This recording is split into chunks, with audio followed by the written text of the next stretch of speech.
هذا نحمده ونستعينه ونستغفره ونؤمن به ونتوكل عليه ونعوذ بالله من شرور أنفسنا ومن سيئات أعمالنا من يهد الله فلا مضل له فمن يضلله فلا هادي له أشهد أن لا إله إلا الله وحده لا شريك له وأشهد أن سيدنا ونبينا مولانا محمد عبده ورسوله أما بعد قال الله تبارك وتعالى في محكم تنزيل وفي الفرقان المجيد بعد أعوذ بالله من الشيطان الرجيم بفضل بسم الله الرحمن الرحيم يا أيها الذين آمنوا كتب عليكم الصيام كما كتب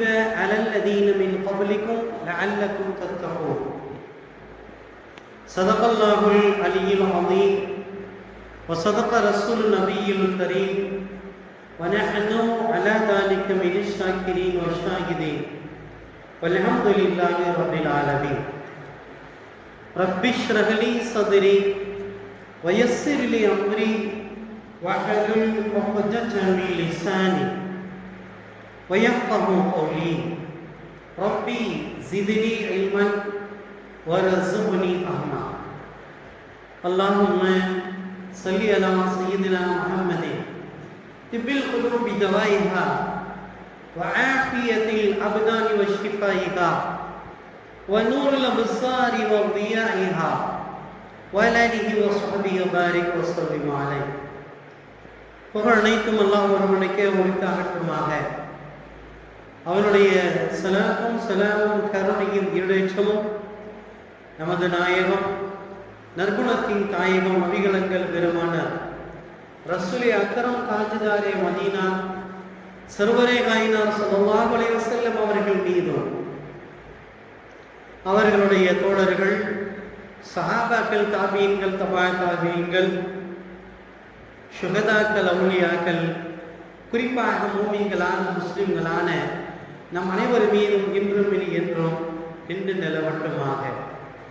சங்கைக்குரிய அல்லாஹ்வின் நல்லடியார்களே, அல்லாஹ்வுடைய மாபெரும் கிருபையினால் நாம் எல்லாம் பல தடவை துஆ செய்தும் எதிர்பார்த்தும் காத்திருந்த ரமலானை தொட்டு தொடர்ந்து ஓடிக்கொண்டிருக்கிறது. இன்னும் ரசூலுல்லாஹி ஸல்லல்லாஹு அலைஹி வஸல்லம் அவர்கள் சொன்ன பிரகாரம் அவ்வலஹு ரஹ்மத்துன் வ அவ்ஸதுஹு மக்ஃபிரத்துன் வ ஆஹிரஹு இத்பம் மினன் நார்.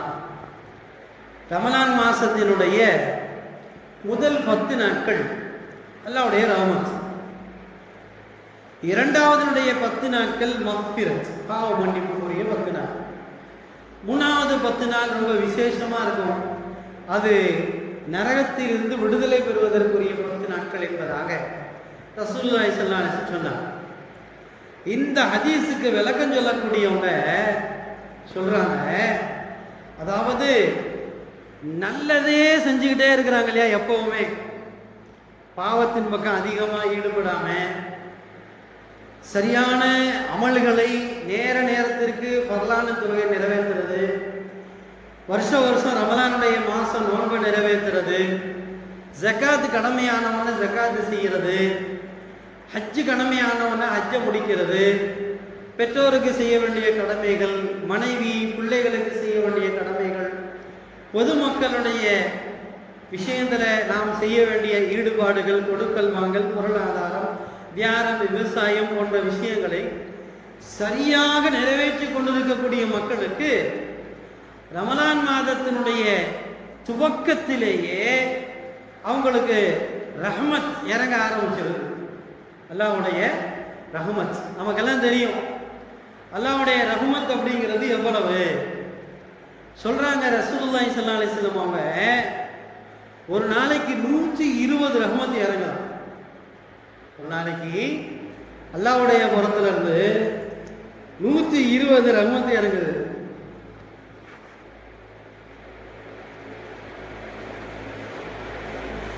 120 ரஹ்மத் என்ன செய்யுது, அல்லாஹ்வுடைய புறத்துல இருந்து இறங்குது. இதுல 60 ரஹ்மத்தை வந்து காபத்துல்லாவை சுற்றி தவாப் செய்து கொண்டிருக்கக்கூடியவங்க, 40 காபத்துல்லா கிட்ட தொழுதுகிட்டு இருக்கிறவங்களுக்கு, அதே மாதிரி மீத இருக்கிற 20 ரஹ்மத் இருக்கு இல்லையா, அதை வந்து சும்மா காபத்துல்லா பக்கத்தில் உட்காந்து பார்த்துக்கிட்டு இருக்கவங்க, காபத்துல்லா பக்கத்தில் உட்காந்து பார்த்துக்கிட்டு இருக்கிறாங்களே காபத்துல்லாவை, அவங்களுக்கு 20 ரஹ்மத். அப்ப இதுவெல்லாம் அல்லாஹ்வுடைய ரஹ்மத்துடைய அளவுகள் சொல்றான். அல்லாஹ் சொல்றான், எனக்கு என்னுடைய கிருபை இருக்கிறதே 100 மடங்கு இருக்குது. அதுல ஒரே ஒரு இரக்கத்தை தான் பூமியில நான் மனிதர்களுக்கு பகிர்ந்து கொடுத்திருக்கிறேன். அந்த ஒரே ஒரு பங்கு கிருபையை கொண்டுதான் தாய் பசு இருக்கிறதே தன்னுடைய கன்றுக்கு பால் ஊட்டுகிறது. தாய் கோழி இருக்கிறதே தன்னுடைய குஞ்சுகளை எதிரிகளிடமிருந்து பாதுகாக்கிறது. உலகத்தில் இருக்கக்கூடிய பெற்றெடுத்த பிள்ளையை தொட்டிலில் போட்டுட்டு தாய் கீழே படுத்திருக்கிறார். அந்த பிள்ளை லேசா அழுதுச்சுன்னு சொன்னா இந்த தாய் பதறி போய் எழுந்திரிச்சு, என் பிள்ளைக்கு என்ன ஆச்சோ, எறும்பு கடிச்சிச்சோ, ஏது கடிச்சிச்சோ, அந்த பிள்ளையை தூக்கி உச்சியிலேருந்து உள்ளங்கால் வரைக்கும் பார்க்குறான், ஒண்ணுமே ஆகல. ஆனா பிள்ளை ஏன் அழுகுது? உடனே வயசுல மூத்தவங்கள்ட்ட தூக்கிட்டு போய், தெரியல என் பிள்ளை அழுதுகிட்டே இருக்குது.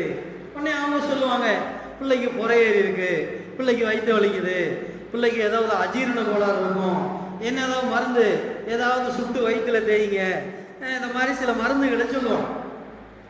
அப்ப இந்த உலகத்தில் இருக்கக்கூடிய பெற்றெடுத்த குழந்தைகள் மீது தாய்மார்கள் காட்டுகிற பாசம், தன்னுடைய போட்ட குட்டிகள் மீது ஆடோ மாடு காட்டுகிற பாசம், இதெல்லாம் சொல்றாங்க. அல்லாஹ் வந்து 1% தான் இத்தனைக்கு அன்பு. அல்லாஹ் 99% அன்பு வச்சிருக்கிறான். அப்ப அவன் என்ன செய்யறான்? நம்ம மேல இரக்கம் உள்ளவன், கிருபை உள்ளவன். அதனாலதான் அப்பப்ப நாம செய்யக்கூடிய பாவங்களுக்கு மன்னிப்பு கொடுக்கணும்னு சொல்லி சில வாய்ப்புகளை எல்லாம் ஏற்படுத்துறான். எப்படி? ரசூலுல்லாஹ் சொல்லுவாங்க, அஸ்ஸலாத்து மினஸ்ஸலாத்தி கஃபாரத்துன் பைன தாலிக். ஒரு தொழுகைக்கு இன்னொரு தொழுகைக்கு இடையில இருக்கக்கூடிய பாவங்களுக்கு அந்த தொழுகை மன்னிப்பாயிரும். இப்ப ஃபஜ்ர்ல இருந்து லொஹர் வரைக்கும் 7 மணி நேரம், ஃபஜ்ர்ல இருந்து லொஹர் வரைக்கும் 7 மணி நேரம் இருக்கு. இந்த 7 மணி நேரத்துல மனிதன் பாவத்தின் பக்கம் ஈர்க்கப்படுகிறான்.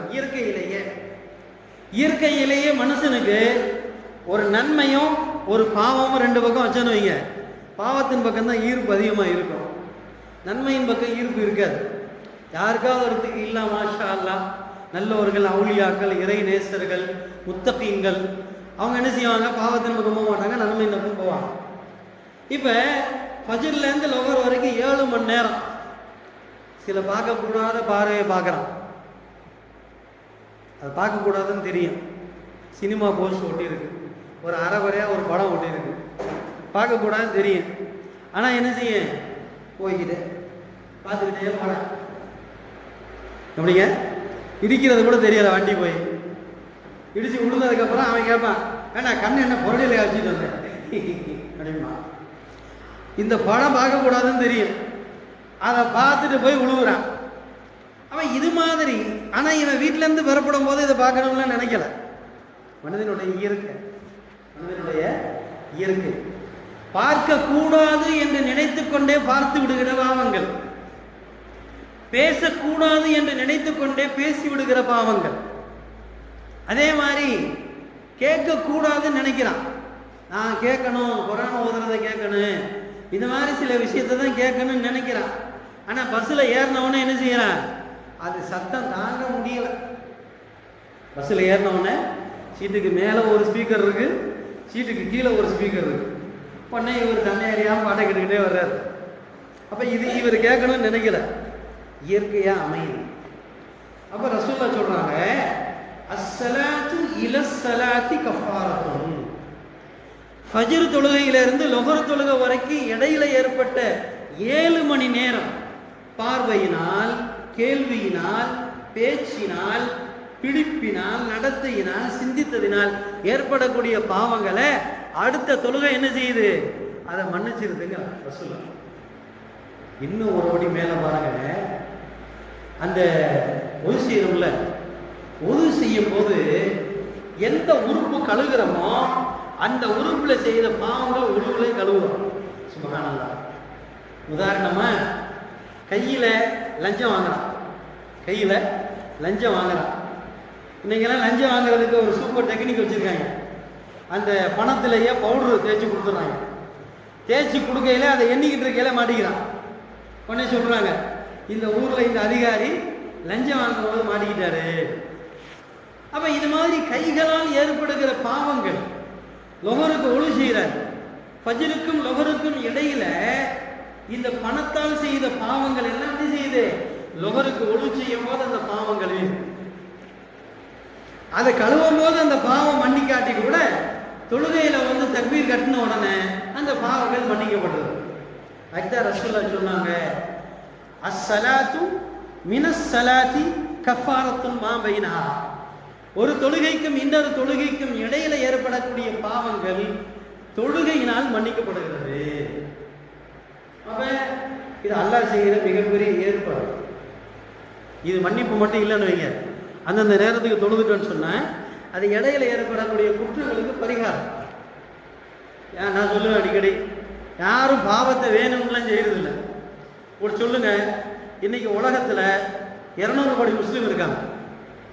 200 கோடி முஸ்லீம்கள்ல எல்லா நேரமும் தொழக்கூடியவங்க, ஒரு தொழுகையோட மிஸ் பண்ணல அப்படின்னு சொல்லி பார்த்தா அதிகமா போனா 20% 25% தான்.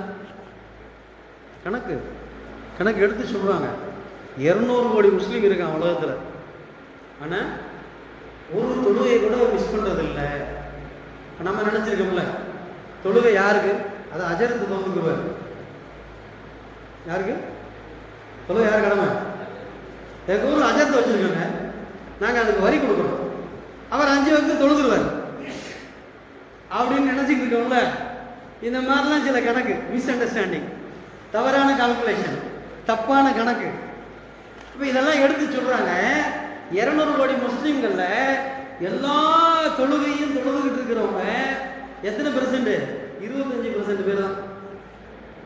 இப்போ மிச்சமெல்லாம் இப்படித்தான். எனக்கு பதில் அவரை தொழுதுக்குவார். ஏன் நீ தொழுவல? எங்க அத்தா வந்தார்ல பழையத்துக்கு. அட அறிவு கட்டவனே, உனக்கு ஃபர்ஸ்டா நீ சாப்பிடுவா, மொத்தா சாப்பிடுவாரா? நான் தான் கொட்டிக்குவேன். அப்போ உனக்கு பதில் அவர் சாப்பிட்டாருன்னா எப்படி? ஒருத்தர் கேட்குறான், ஏன் உன்னைய காணாம பத்தா? எனக்கு பதில் என் கத்தா வந்துட்டார்ல.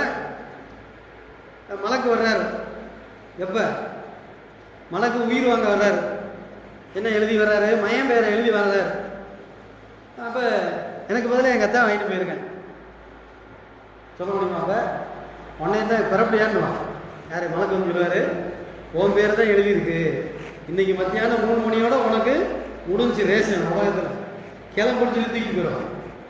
அப்ப இது மாதிரி தவறான விஷயங்கள்லாம் நம்ம நினைச்சு பார்த்து உலகத்துல கம்மியான பேர் தான் தொழுகிறாங்க. அப்ப இந்த தொழக்கூடியவர்களுடைய பொருட்டால் என்ன செய்யறாங்க? சில விஷயங்களை எல்லாம் ஏற்பாடு பண்ணி வச்சிருக்கிறான். வருஷத்துக்கு ஒரு முறை, வாரத்துக்கு ஒரு முறை, தினந்தோறும் 5 முறை, இந்த மாதிரி எல்லாம் அடிக்கடி பள்ளிவாசலுக்கு வந்து அல்லாஹ் தொழுகையில் பாவ மன்னிப்பு இருக்கு. தொழுகையில் என்ன இருக்கு? அத்தையாத்துல உட்கார்ந்துருக்கோம். அத்தையாத்து லில்லாஹி வஸ்ஸலவாத்து வத்தையிபாத்து வஸ்ஸலாமு அலைக்க ஐயுன் நபியும் கடைசியா ஓதி முடிச்சுட்டு அத்தையாத்து கடைசியில ஒரு துவா இருக்கு. என்ன துவா இருக்கு? அல்லாஹும்ம ஃபிர்லி வலி வாலிதைய வலி உஸ்தாதி வலி ஜமீல் முஸ்லிமீன வல் முஸ்லிமாத்தி வல் முஃமினீன முஃமினாத்தி. யா அல்லாஹ், என்னுடைய பாவங்களை மன்னிச்சிடு, என்னை பெற்றெடுத்த அத்தா அம்மாவுடைய பாவத்தை மன்னிச்சிடு, எனக்கு மார்க்கத்தை சொல்லிக் கொடுத்த உஸ்தாதுமாருடைய பாவத்தை மன்னிச்சிடு, முஸ்லிமான ஆண் பெண்களுடைய பாவத்தை மன்னிச்சிடு. இது தொழக்கூடியவங்க என்ன செய்யணும்? ஒவ்வொரு தொழுகையிலும் அத்தியாயத்துக்கு முன்னாடி துவா செய்யணும். இந்த துவா யாருக்கு? அதுக்கு தான் சலாம் கொடுக்கும்போது நேற்று ஒரு இது பார்த்தேன். தொழுகையில சலாம் கொடுக்கும்போது எப்படி கொடுக்கறது சரியானது? அதுல 2-3 முறை இருக்கா. ஒரு சில பேர் என்ன செய்வாங்க? அஸ்ஸலாமு அலைக்கும் வரஹ்மத்துல்லாஹி அப்படின்னு சொல்லி நேரா செவத்தை போடுறான். அப்படி அஸ்ஸலாமு அலைக்கும் வரஹ்மத்துல்லாஹி அப்படின்னு சொல்லி என்ன செய்யறது? நேரா இங்கிட்ட ஒரு செவத்துல ஒரு அடி, எங்கிட்ட அஸ்ஸலாமு அலைக்கும் வரஹ்மத்துல்லாஹி, எங்கிட்ட ஒரு செவத்துல ஒரு அடி.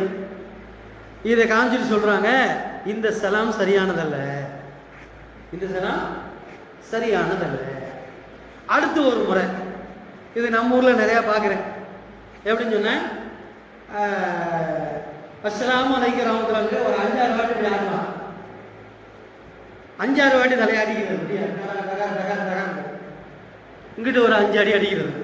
அஸ்ஸலாமு அலைக்கும் ரஹ்மத்துல்லாஹி வரகாத்துஹு.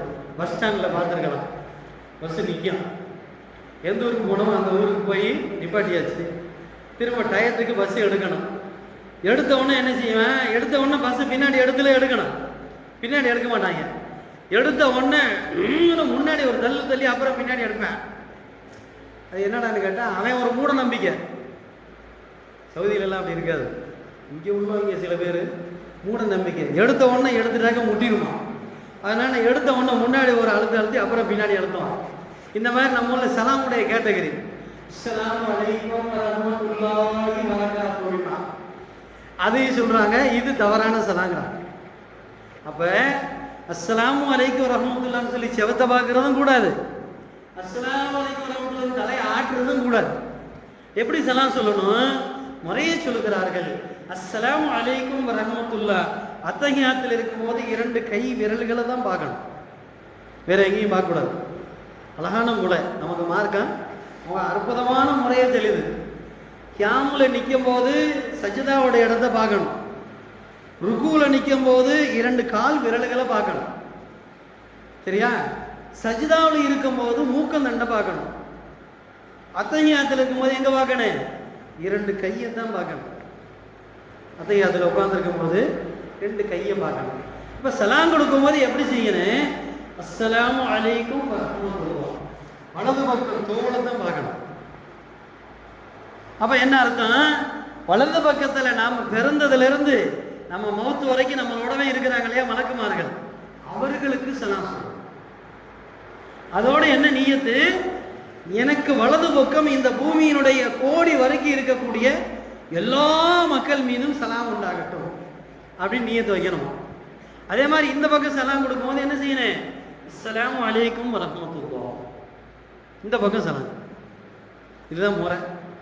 அப்ப தொழுகையில் என்ன செய்யணும், பார்வைகள் கியாமுல நிக்கையில சஜிதாவோட இடத்த பார்க்கணும், ருக்குல இருக்கையில 2 கால் விரல்களை பார்க்கணும், பெருவிரலை.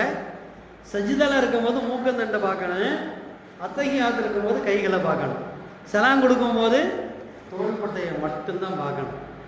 இது நமக்கு சொல்லப்பட்ட முறை. இதை விட்டுட்டு கேமரா தக்பீர் கட்டிட்டு சிசிடிவி கேமரா மாதிரி சுத்தக்கூடாது. தக்பீர் கட்டிட்டு பின்னாடி எல்லாம் திரும்பி பார்க்கறான்லாம் இருக்கு,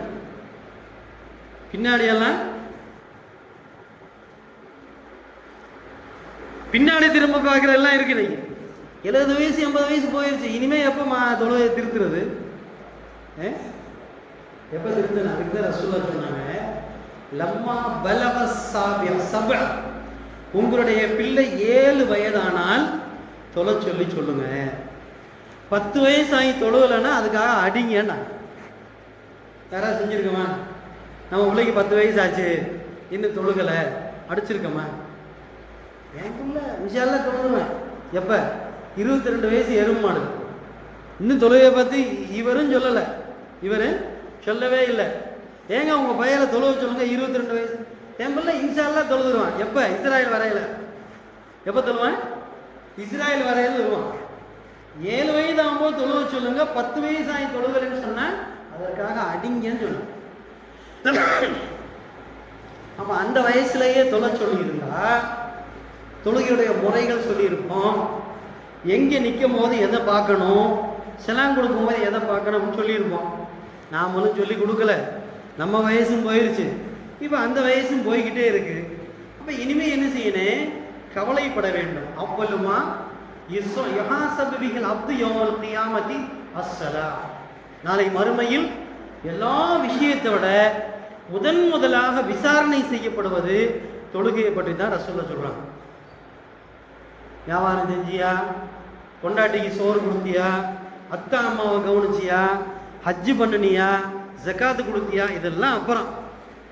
முதல் கேள்வி என்னங்க, அவ்வளவுமா யுஹாஸபில் அப்துல் யௌமல் கியாமா, கியாமத்து நாளில் முதல்ல கணக்கு வாங்கப்படுவது தொழுகையை பற்றித்தான். எத்தனை வருடம் வாழ்ந்த, எத்தனை வருடம் தொழுத? இதுதான் ஃபஸ்ட்டு கேள்வி. ரெடியாக இருக்கமா? நம்மளாம் ரெடியாக இருக்கமான்னு பார்த்துக்கிறோம் இன்ஷா அல்லாஹ். அதனால் இந்த வாய்ப்பு கிடைச்சிருக்கிற ரமலான் மாதத்துலையாவது தொழுகையை சரியாக தொடர்ந்து தொழுகிறோம். எப்போ தொழுகிறோம்? அப்பப்போ தொழுகிறோம். யாரா குறையெல்லாம் சொல்லலை, எல்லாரும் தொழுகிறோம். எப்போ தொழுகிறோம்? அப்பப்போ தொழுகிறோம். எப்படி தொழுவோன்னு? எப்போவுமே தொழுவோம். அப்பப்போ தொழுகிறதுக்கு பேர் தொழுகையே கிடையாது. அப்பப்போ தொழுகிறதுக்கு பேர் அது சடங்கு. எப்போதுமே தொழுதாதான் அதுக்கு பேர் கடமை. அப்போ ரமலானுக்கு முன்னாடி என்ன செஞ்சோம்? அப்பப்போ தொழுதுகிட்டு இருந்தோம். இந்த ரமலானுக்கு முன்னாடி என்ன செய்வோம் சொல்லுங்க? எப்பவுமே தொழுவோம். நீ தொழுவோமா? அல்லாஹ் கபூல் செய்வானாக. வாஹ்ருதாவானா அல்ஹம்துலில்லாஹி ரப்பில் ஆலமீன். அஸ்ஸலாமு அலைக்கும் வரஹ்மத்துல்லாஹி வபரகாத்துஹு.